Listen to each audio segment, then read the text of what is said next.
जय हिंद। चोर को इज्जत और कुत्ते को शुद्धगी हजम नहीं होता है। 1993 7 सितंबर के दिन जब हमारा पीस और ट्रिंक्वालिटी का एक अग्रीमेंट साइन हुआ था, जो कि यूनाइटेड नेशन वाला होता है भारत और चाइना के बीच में, तो उसके बाद 22 बार इन लोग एस्केलेट कर चुके हैं अपनी फोर्सेस। और बात यह है कि 2 सिपाही और एक सीओ साहब, 3 लोगों की हत्या हुई है। ये कोई भी किसी भी प्रकार के कहीं पर भी पीस और ट्रिंक्वालिटी में तो आता नहीं है। पहली बात तो शुरू कहां से हुआ और इसका सॉल्यूशन क्या है वो समझना पड़ेगा सबको। 6 मई 2020 को इंडिया और चाइना के टॉप कमांडर लेवल की टॉक्स हुई। उसके बाद मिनिस्ट्री ऑफ एक्सटर्नल अफेयर्स ने अनाउंस किया कि हम लोग डिप्लोमेटिक लेवल से और आर्मी के लेवल से ये कोशिश करेंगे कि इसको सॉल्व कैसे किया जाए। उसके लिए हमारी टॉक्स जारी रहेंगी, आगे चलती रहेंगी। सबके नोटिस में आया था ये 10 मई को, लेकिन उसके पहले 5 और 6 मई को जो पेंगोंग त्सो लेक है उस पर इशू हुआ था। उसके पहले नाकुल करके सिक्किम की जो जगह है वो 9 तारीख को, उसके बाद 10 तारीख को इसको पहली बार छापा गया था। 14 मई 2020 के दिन जनरल MM नरवाने साहब ने यह बात कही। दोनों जो इंसिडेंट है वो दोनों अलग अलग है। उसके बाद जो मिनिस्ट्री ऑफ एक्सटर्नल अफेयर्स है उसके जो स्पोक्स पर्सन उन्होंने इंडिया में यही कहा, और यही बात जो है वो चाइना में रिपीट करी गई थी। फिर 29 मई को अमेरिका के राष्ट्रपति डोनाल्ड ट्रंप ने यह कहा कि हमारी बात हुई है मोदी से और वो बहुत अच्छे मूड में नहीं थे, तो हमारे इधर की सोर्सेस थी, उन्होंने ये नकार दिया कि उनकी 4 अप्रैल के बाद कोई बात नहीं हुई है। फिर उसके बाद 2 जून को प्रधानमंत्री है वो और अमेरिका के राष्ट्रपति की बात हुई फोन पर। जून 2 को नेटवर्क 18 के एक इंटरव्यू में भारत के रक्षा मंत्री राजनाथ सिंह जी ने यह बात कही कि बहुत सारी बड़ी संख्या में चाइनीज यहां पर इकट्ठे हो रहे हैं, लेकिन एक बहुत बड़ा पॉइंट था, उन्होंने यह मेंशन नहीं किया कि वो इंडिया की साइड है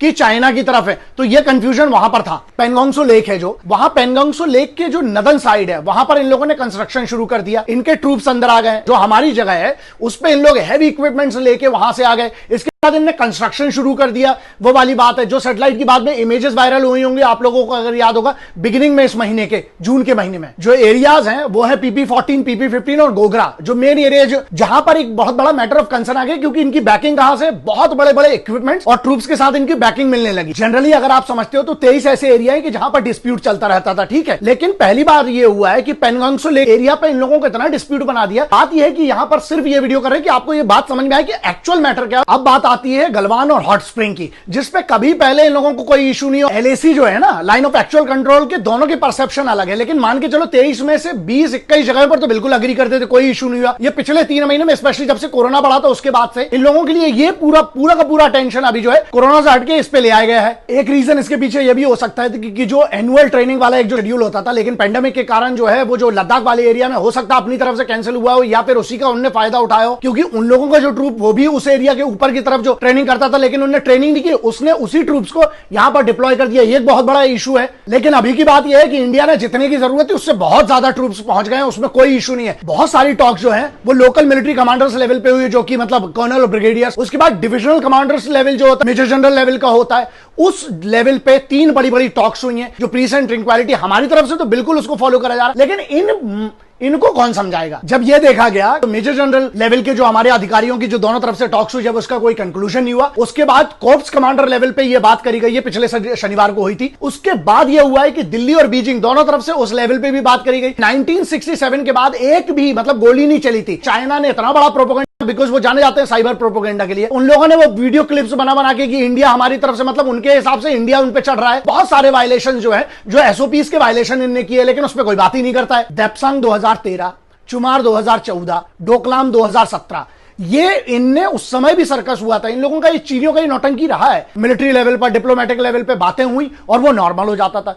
लेकिन यहां जो हुआ है ना, कल प्रेजेंट में आते हैं, आपको बैकग्राउंड समझाना बहुत जरूरी था। अब मैटर आता है कि एक कर्नल साहब और 2 सिपाहियों की हत्या, यहां पर भी एक इंसिडेंट है जो समझ में नहीं आ रहा है। हैंड टू हैंड कॉम्बैट में एक खबर यह है कि उनके तरफ के 4 या 5 लोग मरे हैं चीनी आर्मी की तरफ के, लेकिन हैंड टू हैंड कॉम्बैट में कैसे अगर गोलियां चली हैं, तो यह बात समझ में नहीं आई कि यह तो फिर बहुत बड़ा वायलेशन हो गया। ऐसा नहीं है, यह 1962 की हिंदुस्तानी फौज नहीं है, यह फौज अभी की है 2020 की। और यहां एक और मुद्दा आता है, जो इतनी बड़ी बड़ी बातें कही थी, मैं प्रेजेंट सरकार से बोल रहा हूं, यह बहुत बड़ा मौका है आपके लिए। इससे बेहतर आपको अंतरराष्ट्रीय स्तर पर मौका नहीं मिल सकता है। आज उनके मिनिस्टर बैठा हुआ एक्सटर्नल अफेयर्स का, उसने क्या कहा, इंडियंस ने हमारे लोगों को उकसाया और इंडियंस ने हमारे घुसपैठ की, हमारे एरिया में आने की। यार ये बहुत बड़ा मुद्दा है। अब इनको बहुत क्लियर है, डिप्लोमेटिक लेवल एक सुझाव है भारत सरकार को, वही है, जब तक आप मिलिट्री एक्शन से इनकी गर्दन नहीं दबाएंगे ना, जब तक इनकी छाती पे पैर नहीं रखेंगे, ये दब के बात नहीं करेंगे, क्योंकि इनका बहुत क्लियर हो गया है कि अभी यहां पर वैली में घुसो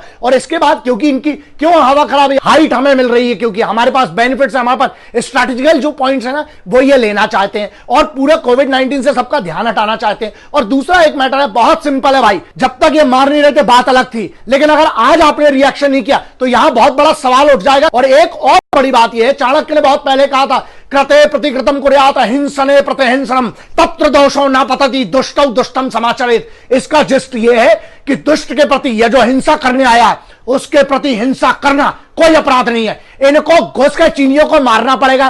पाकिस्तान जैसे चिंदी चोर को हम जवाब देते आए हैं, बात अलग है, लेकिन अब बात है चाइना को जवाब उनकी भाषा में देना पड़ेगा। आप मोराइल डाउन हो जाएगा वरना फौज का। मुझे यह भी पता है, अभी आधे घंटे पहले राजनाथ सिंह जी की, सीडीएस साहब की, उसके बाद ऑल आर्म्ड फोर्सेज के तीनों चीफ की, एक्सटर्नल अफेयर्स के जो मिनिस्टर है उनकी, सभी की बैठक हुई है। देखिए, आप डिप्लोमेटिक लेवल समझाइए, लेकिन आर्मी को अब आपको छूट देना पड़ेगी, because the army is suppose to retaliate right now. आप एक सीओ लेवल के आदमी के मरने के बाद आप चुप नहीं रह सकते हैं, ठीक है। और दूसरा एक और बहुत बड़ा यहां पर कंसर्न है, अब तुम लोग जो व्यूअर्स है, जो इस देश के नागरिक, वो एक बात ध्यान रखना, हमें एक माहौल बनाना पड़ेगा। अगर दबाव की जरूरत है तो दबाव बनाना चाहिए सोशल मीडिया पर आपको, लेकिन ये शहादतों को आप बर्बाद मत होने दीजिएगा, क्योंकि वो मरे हैं हम जैसे सब लोगों के लिए कि यहां पर इतने पैंडेमिक के माहौल में हम सब सुरक्षित रह सके और हमारी जमीन का 1 इंच भी वो चीनी ना ले सके। इसलिए कर्नल साहब और ऐसे उतने पूरे ट्रूप्स जो है ना वहां पर, वो आपके लिए, हमारे लिए जान देने खड़ा है। हमारी कम से कम इतनी जिम्मेदारी तो है कि हम सरकार से कम मांग करें इस बात की। और दूसरा, मेरा एक बहुत बड़ा स्पेशल मैसेज उन लोगों के लिए है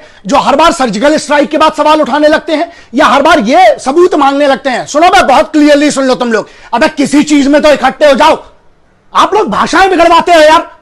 बहुत इज्जत से कोशिश करता हूं कि हर बार आप लोगों को समझाएं यार, हम एक देश के तौर पर, दुश्मन तो कॉमन है ना, वो दुश्मन बीजेपी का या कांग्रेस का या आम आदमी पार्टी है, इनका दुश्मन नहीं है, वो हिंदुस्तान का दुश्मन है, इस भारत माता का दुश्मन है।